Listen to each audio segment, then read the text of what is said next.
Good evening and welcome. We call the meeting to order, meeting of March the 10th, 2015, regular council meeting. First of all, we did receive regrets from Councillor Nicole Albright, won't be here tonight. Then we go to approval of agenda. Anybody have anything to add or?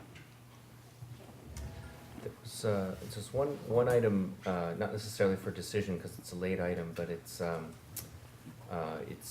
lettre d'engagement, a letter of understanding between the municipality and the CDENE. So I'd like to bring that to council's attention, and you may want to deal with it by decision today, but if not, we'll push it to the committee of the whole. Okay. Where would you put that? You want to add that to If you don't mind, 9H is fine. 9H? Okay. All right. We'll entertain a motion to approve the agenda. Second. It's moved and seconded. All those in favor signify by saying aye. Aye. Opposed, nay. Motion carried. Does anybody around the table have a conflict of interest with any of the items on the agenda? If so, speak now.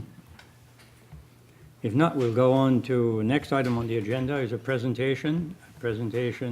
International Gathering of the Clans by Martha Cassidy.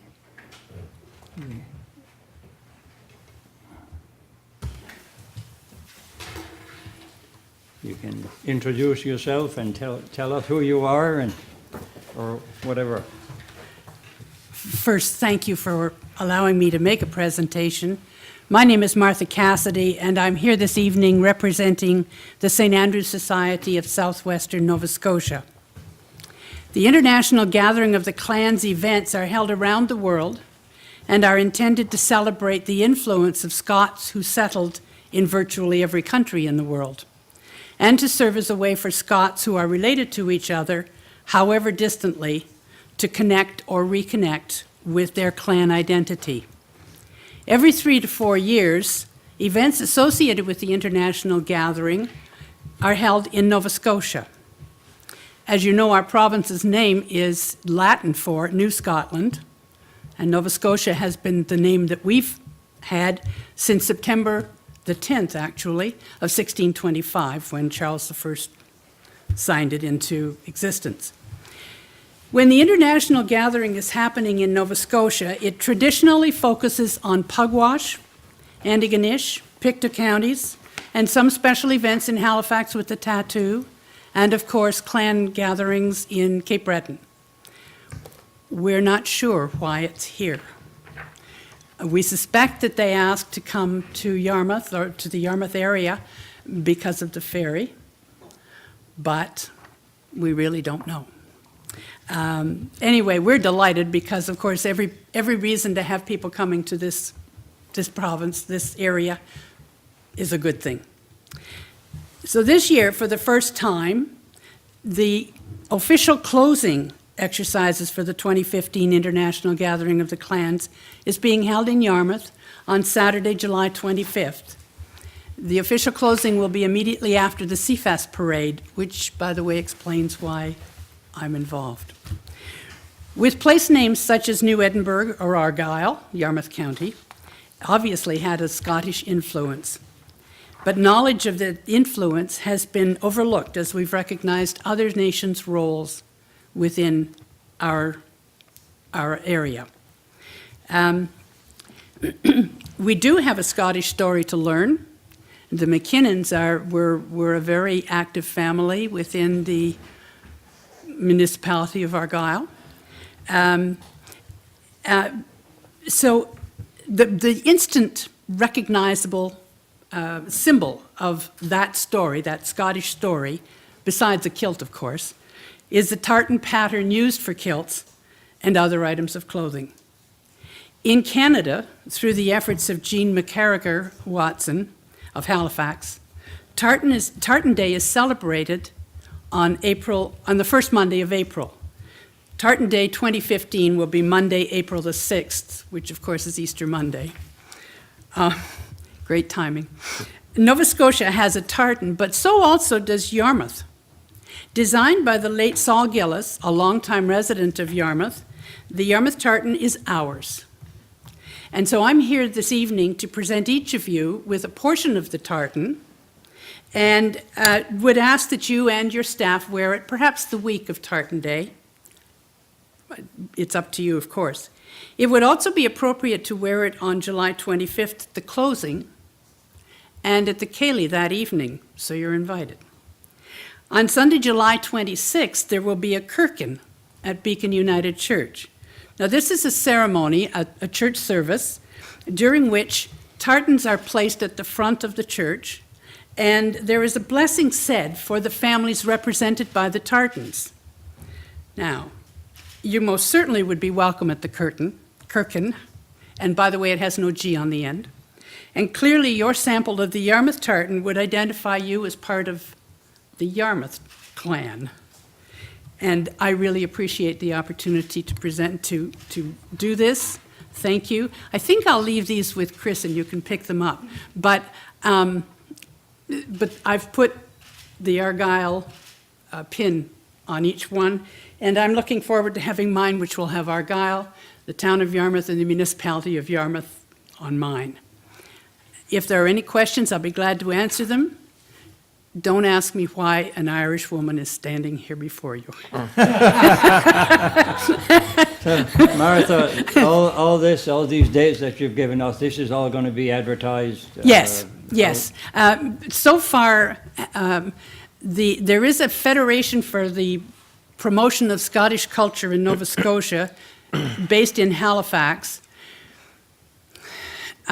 Most of the people who are actively involved seem to be unaware of the importance of websites and Facebook and so on. And so, so I'm doing my level best to get a website and a Facebook page for the Yarmouth area, and it will be published and publicized as much as I possibly can, definitely. You know, I should also point out that I contacted the museums of the area to ask for them to, if they had things that pertain to our Scottish heritage. And when we think about it, I'm diverging, my apologies. All right. You've got Alexander Graham Bell, we've got Sir Sandford Fleming. There are all kinds of people who were Scottish and who contributed hugely to our lives in Canada. And I think that's really where we need to concentrate, rather than on whether everybody's wearing a kilt the proper way and things like that. So I will see to it that this will be publicized, the dates will be made available to you, and I'll leave these with Chris to pass out to you. Thank you. Thank you very much. I do have a Yarmouth tartan tie. Do you? Yes. Oh, I will wear it. Excellent. Very nice. I'm delighted to know that. I should say that the one thing I'm very, very excited about is that the mayor has a reception at the Visitor Information Center on the last Friday of the month, and that is, as far as I know, that's when the Nova Star personnel, the captain, the mate, and so on, come to the reception. It's between 8 and 10 in the morning.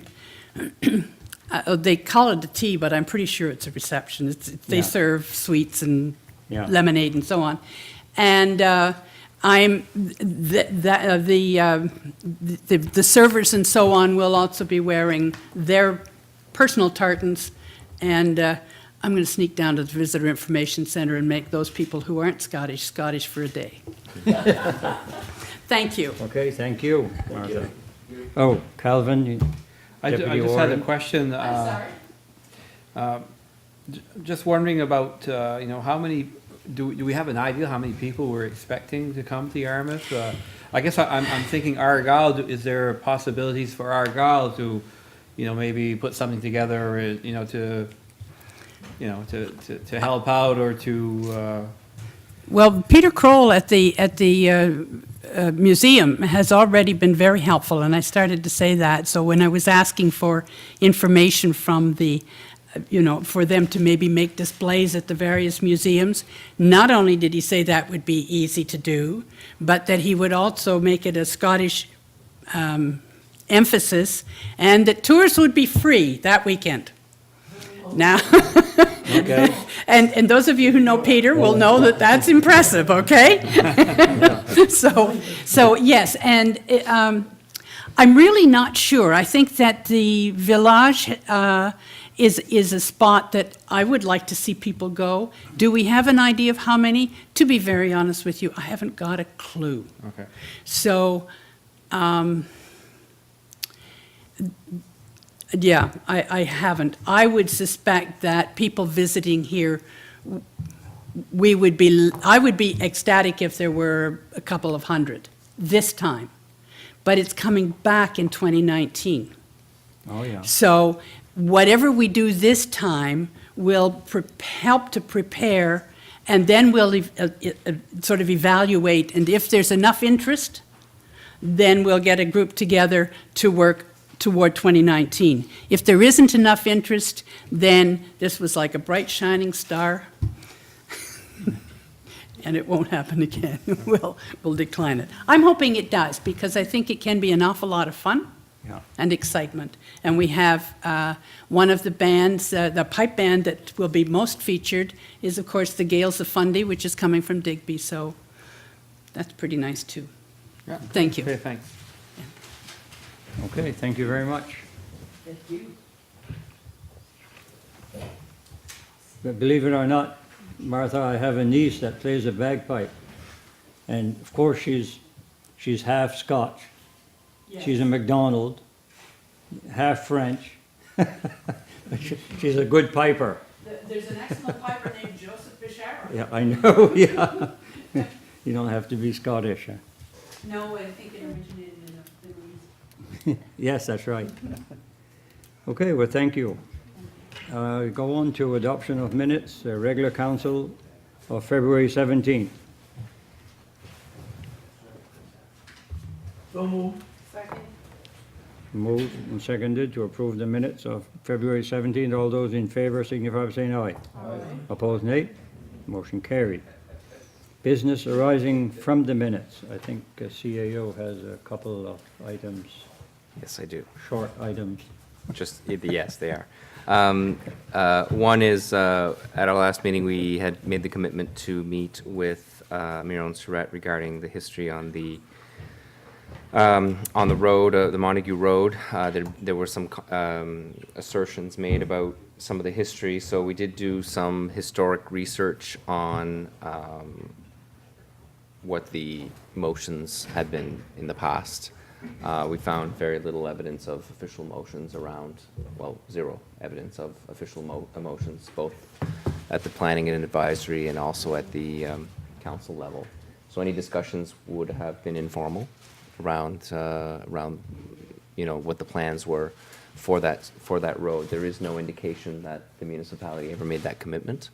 I suspect because of the timing that it was primarily a conversation with the province, but that anyway. So we're not going to get to the bottom of that until we have that meeting. But we did do some research. We wanted to understand what our records said before we called that meeting. So that's the update, and we will certainly call that meeting as soon as possible. Okay. So we'll get an understanding from their perspective of what happened. The other item is the municipal administration building. We're obviously, the planning is ongoing around that. We did have a meeting since our last council meeting. We talked about the importance of community engagement and how we would engage the community in this decision. And we also identified information that we need, that's missing. And we engaged Mr. Bob Chipman for a small project to help us understand what the square footage requirements would be. So this isn't in any, like, he's an architect by trade, but the work that we've asked him to do was a very small piece of work so that we can understand, what the size of our requirements is, regardless of where it is or what it is. So the other item we did, so anyway, there'll be a more comprehensive report.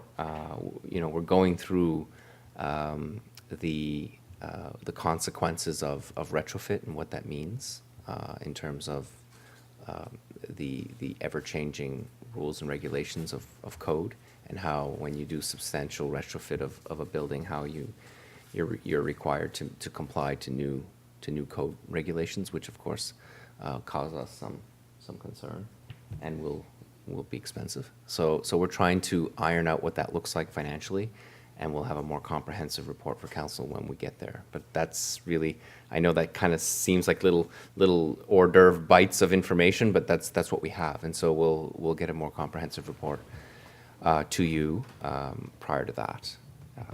So I don't know, did I miss anything, Councillor Muse? I think so. Yeah, okay, Okay. good, all right. Sorry for pointing you out. I'd like to ask Alain, maybe you can, maybe you can't answer this, but if you're putting an addition on an existing building, does the old part, if you're not touching it, does that have to follow some kind of a code? If you just, let's say you just put an add-on on the end here, let's just say, does that make this have to do something to it? It really depends. I don't have a good answer for you. I mean, I can, what I'll do is I'll ask our Public Works Yes. and Glenn Muse to give you a solid answer. My feeling is it depends on what you're doing. Yes. Right? So if you're adding, you know, your washroom facilities and all the other things, so when you do a renovation like that, you have to have, depending on the size, you have to have certain things in that renovation.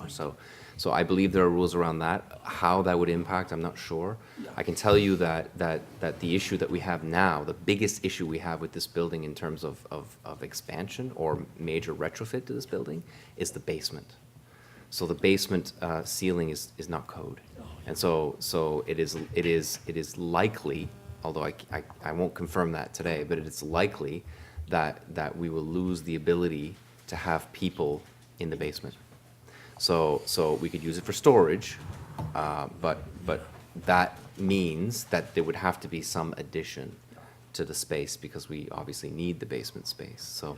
So we have engaged an engineer who is updating the numbers that the work that was done in 2009. So he's working with us. He's given us a draft. We sent it back. Yeah. So we're doing that type of work to try to get an understanding of what each option costs. Yeah, that makes sense. Yeah. Thank you. Councillor Leblanc? I'd just like to make a comment that I'm starting to hear throughout the communities talk of a new building or retrofitting this one. I mean, not that it ever was a secret or anything like that, it's just I'm hearing it more and more. So I just thought I'd make that public, that, you know, I'm starting to get questions about it. Why build a new building versus, you know, just fix the one that's existing. So I think once somewhat of a concrete decision is made, I think I'm not making a motion or anything like that. I just like to voice an opinion that I think it's very important that we express truthfully and openly what the best options were and why, because anyone can look at it and say, you know, why build a brand new building for X amount of dollars when you could just fix this one, when in reality, you know, fixing this one opens up a world. Not that we are building a new building or not, that's not what I'm saying. We're obviously weighing our pros and cons. Is just from what I hear already, you know, it sounds so simple to just fix this one to our needs, which may not be the case, just like you said, the basement and whatnot. So I'm just getting questions and I'm answering them to the best of my knowledge, but I just thought I'd vocalize that it is starting to be talked about in my community. I certainly can't speak of other communities, but it's getting around and it is becoming a topic. So we have to do it as prudently and as cost efficiently, you know, get the best bang for our buck. Well, as our CAO mentioned, you know, we're working on what's the best approach and the best way to go to the public. We're going to the public Oh, for sure. Yeah. with information and question and answers and whatever. So at that time, we don't know the answers now. No, of course But not. anyway, it's Yeah. good to bring it up. For sure. Thank you. Councillor Muse? Yeah, I was gonna say the same thing there, and the committee is actually looking at which one is better too, like financially and you know, the feasibility of doing that one way towards building rather than renovations. And I think the committee's working on that anyway, to make sure that once we have the actual figures and the actual explanation so that we can go to the public, Yeah. we'll have something concrete to give them, for sure. I don't doubt it, I'm just saying Yeah. that public aspect course. is very important. And they are, Yes. yes, yes, Exactly. yeah. Absolutely. Thank you. So can I just Yes. go ahead. Just on that, so some of the things that we're thinking about doing, and by the way, if you have other ideas, feel free to give them to the committee members, but, you know, one of the things, like, obviously, we want to have the numbers pretty solid before, you know, we have the social media, we're hoping on putting a website page simply for this, so it would show, like, the pros and cons of each. It's also about the life cycle of the building, like how much life is left in this one versus a new one. So that's going to be considered. Also is where's the money coming from, right? So in a retrofit, you have one option, but in a new, you might actually have two options where the money is coming from, because the gas tax on the, so those are all, gas tax funding, if you build a Green Globes would qualify, it would qualify for gas tax funding, so it would be federal funds that would pay for it as opposed to reserves or the rate. So those are the things that we'll bring to bear, to bring to the community. Now, when you do Green Globes, it's more expensive. So that's the con of that kind of a decision. So once we get that all done, plus we felt like radio and newspaper would be musts in order to make sure that we get the proper engagement from the community. That's all the committee, I mean, the committee spent probably half its time on how do we ensure that we get the right information in the hands of our residents? Yeah. Okay, thank you. All right, we'll go on to, that's all, I think, under business arising. We'll go on to a Warden's report. Already had a chance to read it. Have any questions or comments? If not, we'll go to councillors' reports. Anybody, any one of the councillors have a report? Councillor Surratt? Went to a couple of meetings that I'd like to mention. At the meeting for Waste Check, and in 2013, Region 7, which is our region, which is Digby, Yarmouth, Clare, our kilograms per person. There was a mandate by 2015 to get all of Nova Scotia at 300 kg. Well, in 2013, Region 7 was at 292 kg per person. 2014, we rose to 305, and the question was, well, why did we creep up? We should have gone down.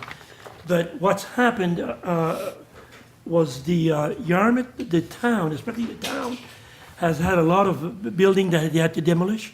So he brought a lot of waste in the C&D, construction demolition cells, and that crept up our numbers up. But we're still doing very well, but, and probably next, in 2015, they felt there'd still be buildings that would be coming down, so they said, we're gonna try to see how we hold the fence there. The other item I'd like to talk about for just a minute is the Waste Park meeting, Waste Park Authority, which we are a partner with the other two units, and Skoka Recycling, which is the one that collects, or that takes all the recyclables. They've just reached a contract with Shelburne, and they will be taking all the recycling from Shelburne. Well, what does it mean to our units? It means that they are kind of outgrowing their space they're in right now. So we had a little discussion with the CAOs, myself, and our waste park manager. And we're talking about, some kind of maybe a facility, something in that nature, but I guess stay tuned and I'll keep you posted. And that's it for the time being. Thank you. Councillor Muse? I'm part of the Choice, it's a housing committee that it's an acronym, choice, as Community Housing Options Initiative. Anyway, I see they've got a request here for a letter of support.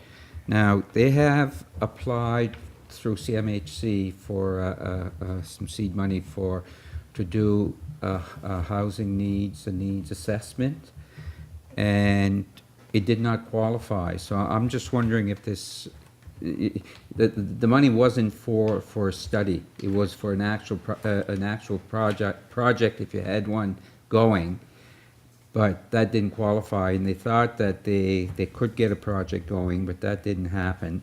And as far as I know now, the request has been withdrawn, but I'm not sure if they still need this letter. So what we can do, I guess, once we get there, is we can approve it pending whether or not, and find out whether or not they still want that or not. I emailed Kathleen before the meeting to see if they were still in need of that letter, but the housing in the Yarmouth area is deplorable. It's terrible, terrible, terrible. That so many apartments, landlords are just not keeping up.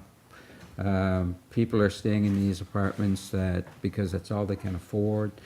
As a matter of fact, now they're doing inspections on some of these, and with the inspections, at this point, there is one that they are actually evicting the tenants because it's a dangerous situation in this building, and the landlords don't seem to want to do anything. But definitely, there's a need for affordable housing, whatever affordable housing. I mean, we have all these brand new apartments in town, but they're not affordable. They're rented out, but not everybody can afford to stay in those places. I mean, when you're looking at welfare and people on just Social minimum assistance. wage and social assistance and Yeah. whatever, they basically go where they can afford, and they're kind of encouraging some of the tenants to, if there's a problem, to report it, and the town will go do an assessment. I don't believe we have that much of a problem in our area, but I know the town. Now, the assessment, the needs assessment will take place in the Yarmouth town, because the Yarmouth town office is going to take that on themselves. But that doesn't include this project. If they were going to do it, was include Yarmouth County, which included us as well. So I don't know if they would like us to do the same thing, but I'm not sure that we have the staff to do that. But that's where we're at, and it's a very interesting committee that I'm on there. It's, you learn so many things about people in need, and housing wise, and people who cannot afford more than where they're at, and people. I mean, a lot of people, they bring them, when they do that, they bring them to the, I think it's the Midtown Motel. Yeah, they're taking some people in temporarily. I mean, there's a cost, of course, but it's just, you don't realize how many people are in those situations. But anyway, when it comes to that letter, I just saw that, and I tried to get it, to get Kathleen to tell me whether or not they wanted that, but I couldn't get a hold of her, so. Anyway. Thank you. I must say, though, that, some of these people that rent out are very good. They have pretty good apartments. Oh, sure. They're not all bad apartments. No. But there are some. A lot that are. Yeah. Okay, thank you. Anybody else has a report? If not, we'll go on to the Councillor LeBlanc. Yeah, very quickly, something I've been actively working on for a long time. I recently recently found out that the federal Minister of Fisheries signed off on some funding for the Wedgeport Breakwater Wharf. Some federal funding is something I've been pushing actively for a long time. So it looks like we're getting rock structure on the northern side as well as some major dredging. Regretfully, this funding is 15 years too late. Without being too negative, a proposal was put in 15 years ago and through the years somehow was lost in the paperwork. So as I checked on it a couple of years ago, it was very regretful to find that we were basically not on the map when it comes to wharfing systems in our area. So thankfully because of that, it got pushed a little quicker, and we're finally going to see some work toward the Tyrian Wharf. So I thought I had something else, but my mind's already misserving me, I guess. I think that's it. Thanks. Okay, thank you. That's good stuff. It's too late, but it's never too late. It's late, No. but not too late. That's right. Okay, CAO's report. Alain, you want to give us some highlights or some? I'm going to focus on three things. Okay, I said that before. Anyway. take your time. Take my time, but hurry up. Hurry up and take your time. Thank you, Mr. Warden. So the three areas that I was going to focus on is the Argyle Economic Development Plan, the REN. McSweeney and Associates hosted the Economic Summit for the REN. Actually, the Warden was in attendance as well. It was last Thursday. It was in his report. It was a lot of business leaders that were in attendance. It was held in Church Point, and it was a major piece in their development of their strategic plan. So there were quite a few business people that were of course, it's being led by McSweeney and Associates, which is the consultant that was hired. So that they're trying to aggressively finish so that they can then, focus on the areas that this community needs. They have, I think I mentioned, they have employed Gilles Babin as a second EDO, Economic Development Officer. Gilles was with the Conseil Développement Économique and was housed here, and so he's housed here still from time to time. So we, as part of our agreement with the REN, we provide free, we accommodate any REN employee for no rent as part of our partnership. So that's working. So that's interesting. He's a very familiar face for us, and they'll be hiring additional staff once they have their strategic plan understood, so that they can focus on, what kind of skill set that they wish to hire. So they didn't want to get them all hired and then decide they didn't have the skill sets. So that's where that is. The Green Energy Committee had a meeting, and I know that Guy was in attendance, and I think there is a joint meeting of council. I believe it's tentative March 24th. It may have changed. The date may have changed. It did. But was it the 17th and it's to the 24th? Okay, yeah, all right. So I believe it's still the 24th. 4:30. At 4:30, and that's to give the joint councils an update on that project, and so that's moving forward. And the third was the Airport Corporation. I do have an in-camera item for that probably won't have a motion that comes out of it. It's just an update on where we are. But there was a mission and vision meeting on Friday, which I wasn't able to attend. And they have approved a new mission and vision, so I think it probably needs to be endorsed by the whole committee, but that work was done on Friday, and there seems to be a lot of activity going on at the airport around planning and also potential opportunities, but a lot of it is still early game.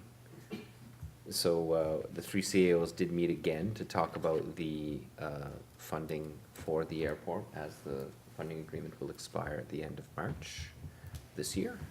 So we did meet today, and we've ironed out a couple other things, which is why I go in camera. And I'll stop there and ask if there are any other questions about any other item on the report, including the staff reports.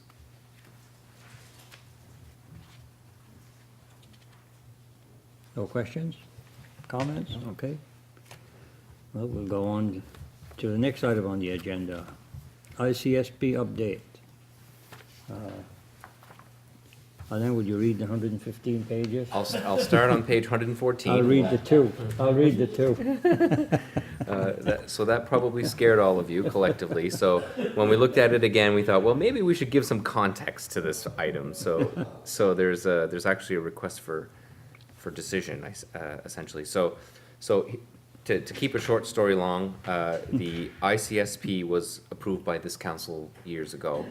And what happened when we engaged Taylor Harris is the document was well done. However, we were doing the economic development and strategic plan work. And so what she did was she took that work and aligned it with this document. So what you will see attached is basically the ICSP that you approved, but presented in a different way. So if you look in the back where all the recommendations are, it's the exact same format as the the strategic plan recommendations. All right, so it's a formatting change. It may seem like a small thing, but it was gigantic for us because we couldn't find the recommendations, right? So I mean, it was very difficult to line them up. So Taylor's part of Taylor while she was here did that. So what I'm asking for council to do is to approve the amended ICSP. It's the same document, it's just formatted differently. And the second document, the second piece to this is attached and shows the updates that have occurred on this document since the last time you saw it. So what we've done is created a very short 2-pager that shows, what has occurred on some of these initiatives. Okay, so the document will be amended. What you'll see is action already started as a little tick box there, a little check mark. So you'll see that some of that stuff hadn't been started before, but is now commenced. And then I don't know if there's any that are completed. I don't think so. These are all they started, right? So if you look at the 118-page document, you'll see the ones with a star are the ones that are completed. Okay, this is supposed to be a 15, 20-year, very long-term project. Mm-hmm. So, but a lot of the recommendations that were brought up, we were fortunate to get some funding to help us get through it. So, like Dennis Point and West Pubnico Treatment Plant and those kinds of upgrades, those are 2 examples of projects that were on our ICSP that have been completed. So there are obviously others that remain.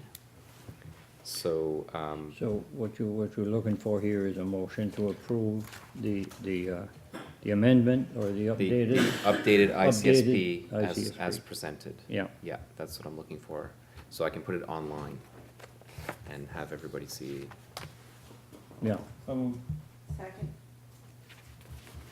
Moved and seconded. Any questions or comments? All those in favor signify by saying aye. Aye. Opposed, nay. Motion carried. Active transportation position paper. CAO, I think, is gonna have a, Yeah, I'll keep this one brief. yeah. That's been on the agenda for a while, so you've had the occasion to read through.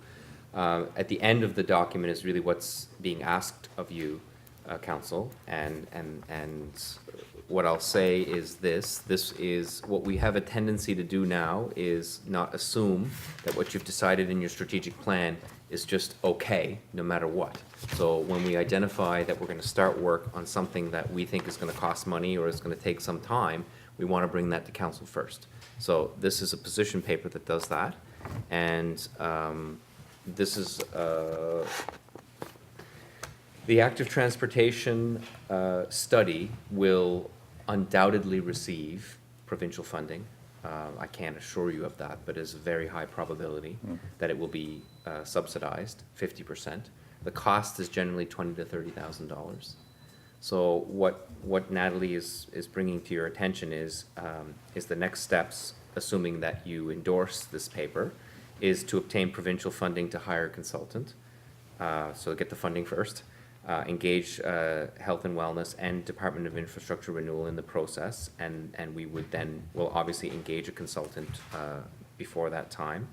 And then the result would be a master plan, active transportation master plan by the year 2017, 2018. So it is a fairly long process to get done.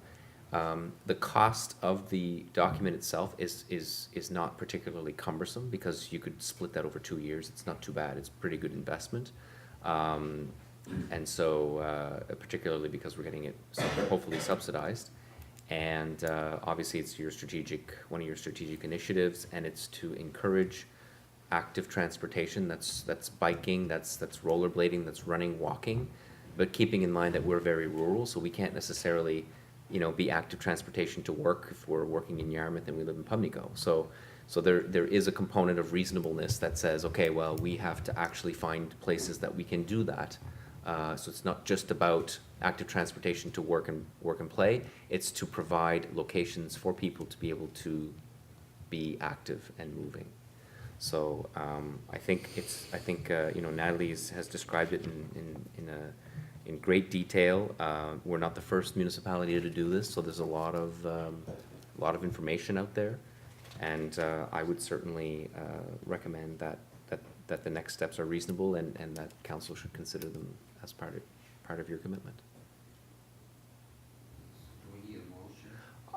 I would, yes, that would engage the Recreation Department to get the act on the road, yeah. The ball rolling. Yeah, but you have to understand that part of the budgeting process will include, 50% of between $20,000 and $30,000, probably over 2-year period. So just be aware. Strategic, Okay. I can make that motion. So we're moving to agree to support them It- before. Correct. I would say to endorse or to accept the position paper as presented. Okay. Yeah. Yeah. It's moved and seconded. All those in favor signify by saying aye. Aye. Opposed, nay. Motion carried. Thank you.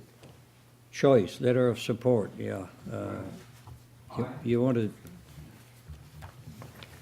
Yes, Councillor Mewis. I would, like I said, if, I haven't heard from Kathleen. I'm gonna check my email right now. I emailed her, maybe, no, I don't do anything, no.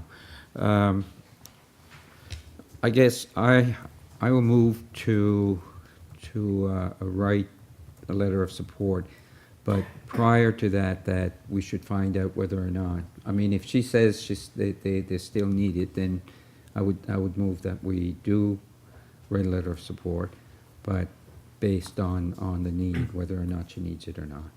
I'll second that.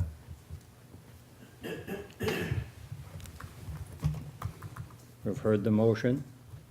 All those in favor signify by saying aye. Aye. Opposed, nay. Motion carried. Community litter cleanup program for 2015-16.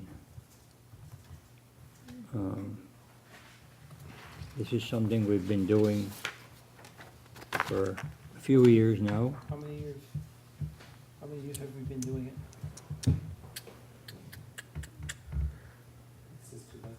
Four or five? I was gonna say 4 or 5. 2006? Wow. Wow, more than That's 8. 5. That's 6 years, yeah? Is it 8 years? 9 years. 9 years, yeah. Wow. What did you say? Oh, May 2006, yeah. Yeah. Yeah, okay. I'll make a motion.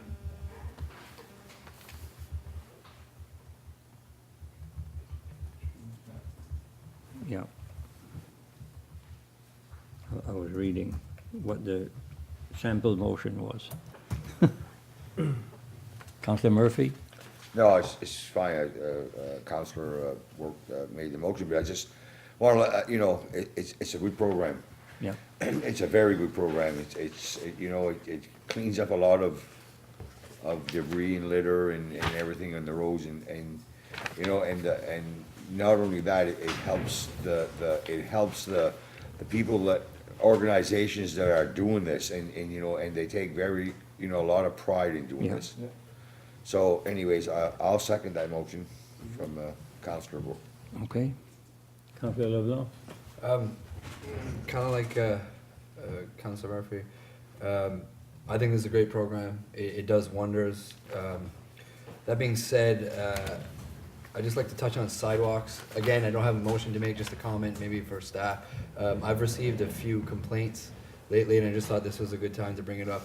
Just in regards to sidewalks in municipality, maybe not being cleaned properly. It's a bad time of the year because the snow kind of hides everything, and when the snow thaws, that's when you really see garbage and miscellaneous objects that have collected throughout the year. So just thought it'd be a good time to mention, maybe since we do have staff that does do maintenance work, maybe, you know, identifying key areas, just a suggestion that could be cleaned up for this program or by staff members that are working on the sidewalks while they're there. Maybe just a thought, I guess. Okay. You've heard the motion. All those in favor signify by saying aye. Aye. Opposed, nay. Motion carried. YASTA board member appointment. There's no attachment here or anything, but I think you have. Yep, I do have. There was, so typically, what our policy says is that if there's multiple applications, that we go in camera and discuss those applications and then recommend a decision comes out of. But in this case, we've had one applicant, so we'll discuss it in public. And Roger D'Entremont, Director of the Village Historique, has indicated his interest to be YASTA board member, and we're recommending that you appoint him. He's a very qualified person for that.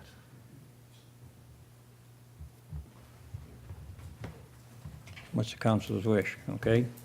LeBlanc? I've had the opportunity to work with Roger on different committees, some tourism related, and I have no doubt he's capable of doing his job well. So I'll make the motion to have Roger D'Entremont be on the YASTA board. Second. Moved and seconded to appoint Roger D'Entremont to the YASTA board. All those in favor signify by saying aye. Aye. Opposed, nay.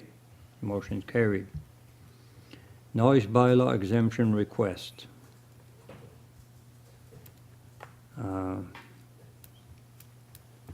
It's just a short letter. I guess you've probably had a chance to read it. It's to CAO and council. Request permission to hold our wedding at our residence with live music in the evening. The date is July the 4th, 15. The wedding will start at 3:30, live music set from 9 to 1 a.m. Head count will be 70 people. Our civic address is 1113 Gable Road, Tuscan. I'm not sure what, Well, this is a request in accordance with our noise bylaw. So Yes, yeah. council does have the ability to accept this request or reject it.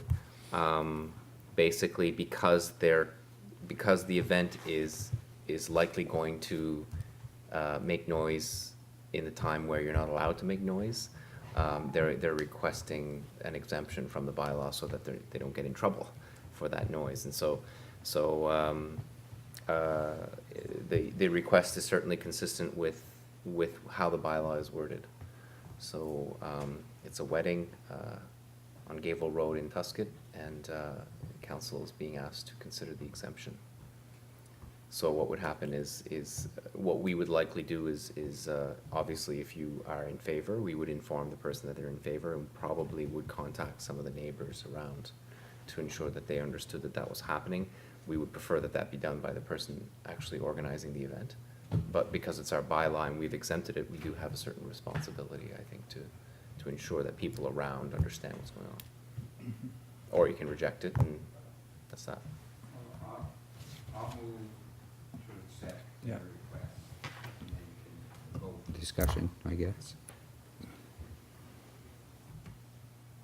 Councilor Murphy?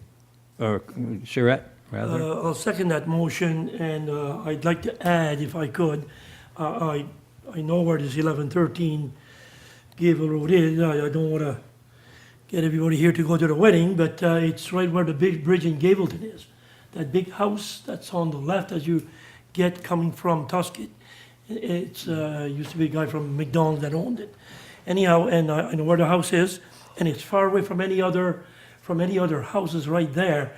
And I know we have a bylaw, but I certainly would recommend that we give an exception to these people where they're far enough. And you know, I don't know them really, but I know where they live. Yeah. Okay, the house that Rose built, Yes. yeah, yeah. Rod Rose, yeah. Councillor LeBlanc?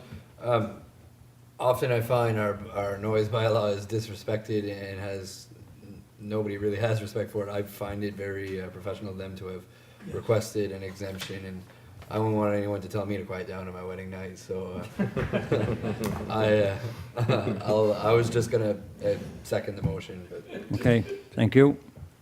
Just to clarify, that's for 9 PM to 1 AM on that day. Yeah. That's to be stated in. Okay, you heard the motion. All those in favor signify by saying aye. Aye. Opposed, nay. Motion carried. Next item, 215 council priorities. We'll get this CAO to report again. So this is Give a us some document you've seen insight. Yes. multiple times. I think this is a solid representation of what you've decided. And so I think it would require your approval. Oh, okay. Make the motion to approve. Second. Motion to approve the council priorities. All those in favor signify by saying aye. Aye. Opposed, nay. Motion carried. And 9H, next item was, CDENE.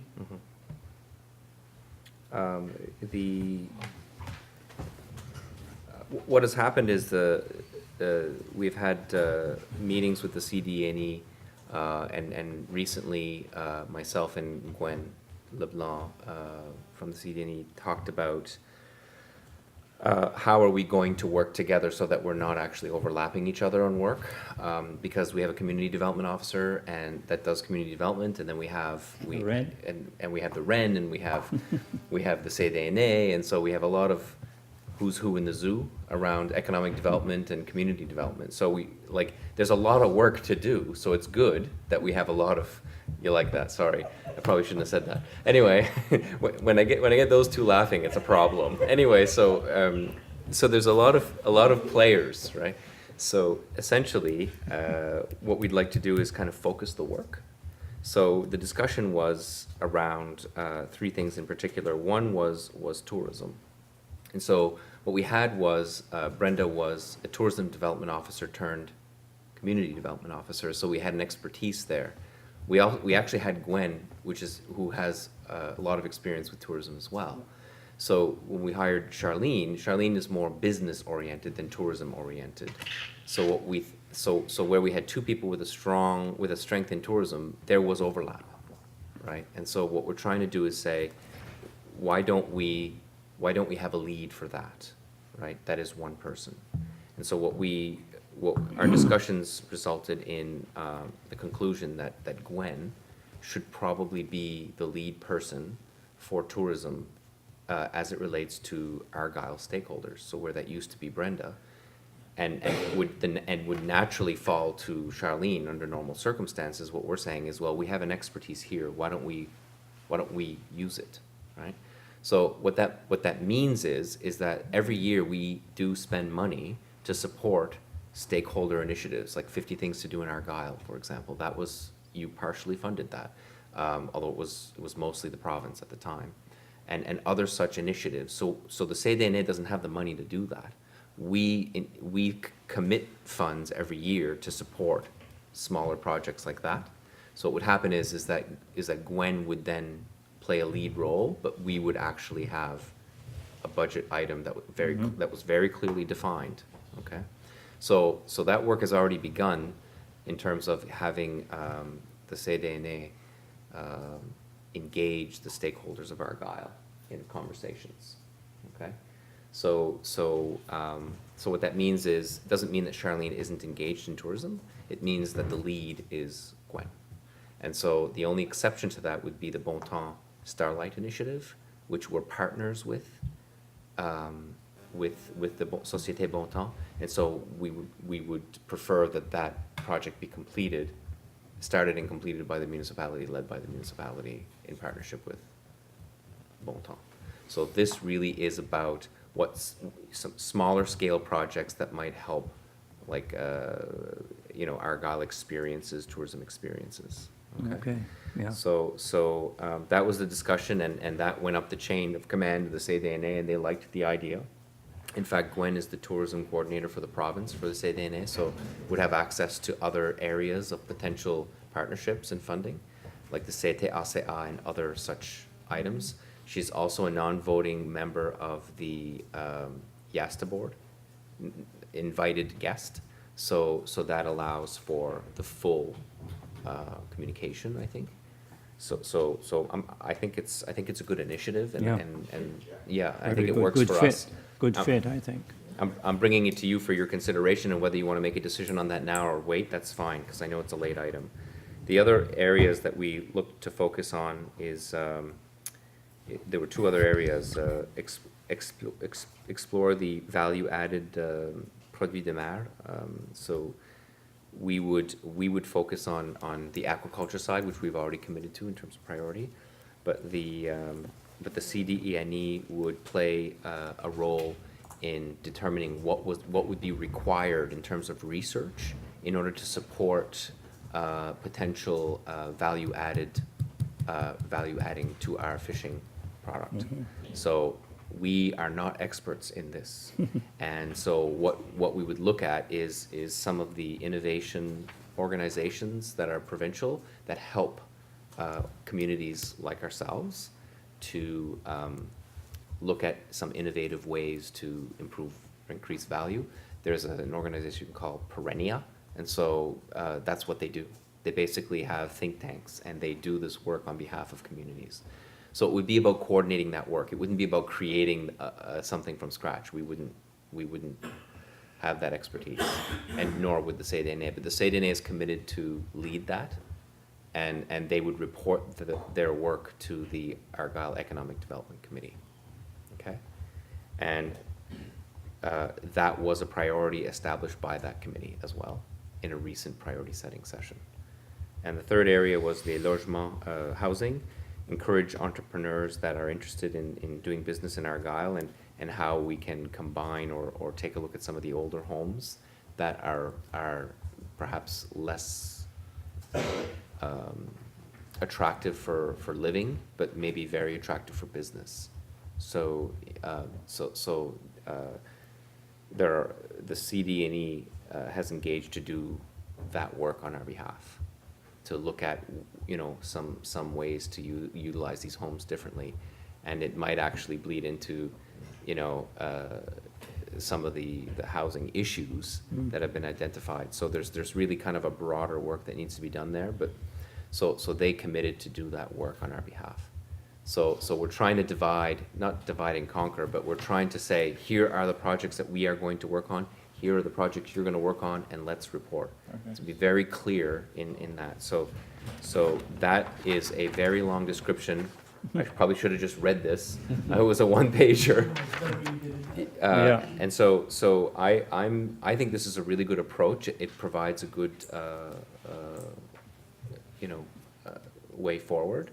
And I think, from my own perspective, I think we give this a shot. We'd Yeah. be very clear about what we want to do, and each organization very clear of their responsibilities, and it helps the CDENE because they want to, they have accountability that, like, they have to report on their activities to their federal and provincial partners, and this is huge for them to be able to partner with us, and it's good for us because Gwen is a very solid individual, and we want to work closer together. So, Okay, so that's, we can endorse this today or we can wait. laying this on you pretty thick today, so we don't have to make a decision on this, but I think if we don't today, committee of the whole would be the right way to do it. I'd like to make a motion that we accept the CDENE to lead in these three items that you spoke about, and to be sure it's defined, it's well defined, what they're to do and what they're to lead. And, you know, and then we do have a budget item on that anyhow in our line of our budget. So, again, just to say that the CDENE leads on the project that you spoke about, and, yeah, go from there. I'd like to make a motion on that. We have a motion and mover and a seconder. All those in favor signify by saying aye. Opposed, nay. Motion carried. Next, we're going to correspondence, and for information, the first is a letter from the société historique acadienne de Pubnico-Ouest. Then the Municipality of Argyle's Financial Condition Index. Did you want to speak on that, or? Yes, Or- yes, for sure. Yeah. Can't get away with the numbers. And The there's first one as well. Starlight designation project update also, but there's nothing no attachment or anything. Or do we have an attachment? No, that will have to be deferred for the next meeting. Oh, okay. There is, well, I mean, I could speak to it, but for hard numbers, I certainly. Yeah, okay, well, we can wait Yeah, till the committee of the whole yeah, I think it's better discussion there. table that, yeah, okay. So the first is a letter request en français this is the second request to the municipal council to focus time and energy on a francophone video that showcases the municipality. We have responded to this letter the same way that we responded to the first letter, that we would bring this to our budget deliberations, and we won't make a decision on it right now. And so this is from Société historique acadienne de Pubnico-Ouest. So they had some criticism, constructive, I believe, criticism about what they liked or disliked about the video. And so we accept that, and so clearly they like the idea of the video if they're requesting a francophone video. And so we will, so just for information at this time, because you've already made a decision on that. And the fiscal, the fiscal financial condition index, the first page is just explaining how it works. And attached for your information, the comparison report for the 3 years ending March 31st. So there's actually an error in the first year of 2011-12 under uncollected taxes. They've included numbers that they shouldn't have, but they won't change it. I've asked them 100 times, but they won't change it. It's locked in. So so they tractor beam that number. So it's okay, but it should have been closer to the 7% that you see in the other year. So there isn't an issue there. It's just an error. But there are areas where there's some warning signals, and there's some areas where it's showing that we are extremely strong. We're particularly strong under debt and capital dimension. So we plan. So what that says is we plan for the future better than average and better than expectations, and we have also at the same time invested. And so I would attribute that to partnerships. We don't, you know, we have been successful in getting funding and support for some fairly large projects. So we've done fairly large projects and not necessarily borrowed a lot of money to do them because we've had partners.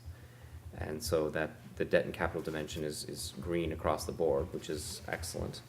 The budget dimension on the first page of the conditions indicates that we seem to like to budget conservatively.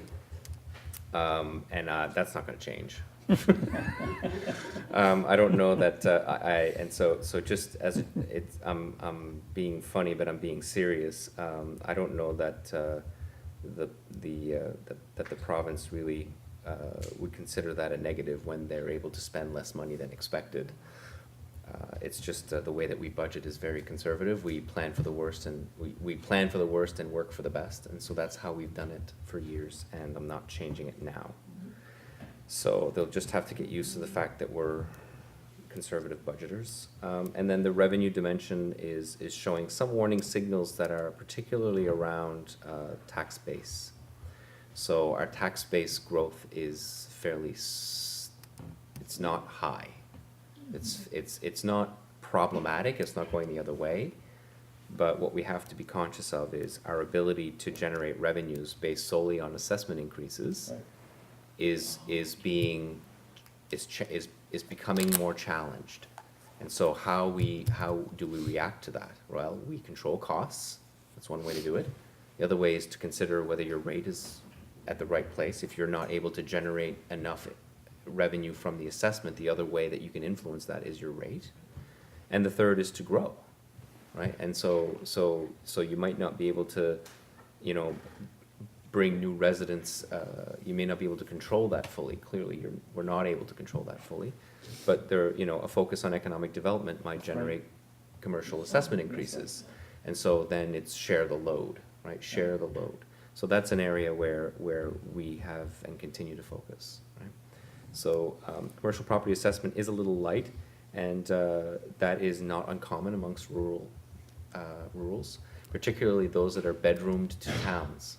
So if the municipality of Yarmouth, for example, is a bedroom community to the town, their commercial assessment is very low when comparing to other rurals that are perhaps further away from the town, that they have to actually have that commercial activity in their own community, right? So, you know, it like we said in the media, you know, some of these are better indicators than others. And plus our fishing industry, there's a lot of, you know, commercial fishing vessels that are, you know, and businesses that aren't taxable, right? Correct. So, you know, that's our business. And That's huge. you know, so. So, and keep in mind that also the changes in tax base that are being analyzed in those years were in the years where we had some fairly tremendous financial you know, issues in Nova Scotia, right? Not just our region, right? The loss of the ferry, and some of the economic you know, troubles around the lobster price and et cetera. I mean, all those things impact, you know, who's buying property and who's selling property. And so the market value did take a hit. If the market adjusts with some of the new activity that's potential with some of which is always potentially there, it takes a couple of years for the assessments to actually show that that's happening. So that's the long and short of it, the long and long of it. Good report. Great. Great. Yeah, great report is right. And so we'll go to financial request. There's a district community grant, the Westport Legion branch, 155. We said we were going to table that to the committee of the whole. Oh, sorry. Clinton Sonia, the service officer for branch, the Legion branch in Westport, contacted me in regards to the grants to organizations, and he's requesting a grant of $500 for the Legion, which is of course a very important part of our community, given the fact that it's one of our last community halls in the lower Westport area. So I'll make a motion to approve the grant of $500. Second. Yeah, there's nothing wrong with that. Do they have any specific? I think it's a growing concern in the Legion area just to stay afloat. It Okay. takes, you know, Yeah, he didn't, I know they have, I could list the issues I've heard that I they know, have, but that's all right. they need the $500, there's no doubt about it. Yeah, I'm sure. Yeah. They all do, yeah. Yeah. Okay, you all heard the motion. All those in favor signify by saying aye. Aye. Opposed, nay. Motion carried. Notice of motion by councillors. Does anybody have a notice of motion for a future meeting? Hearing none, we'll go to question period. Do we have any questions from the community? No? Media? No? Motion to go in camera, yes. Motion to go in camera. Second. All those in favor, aye? Opposed, nay?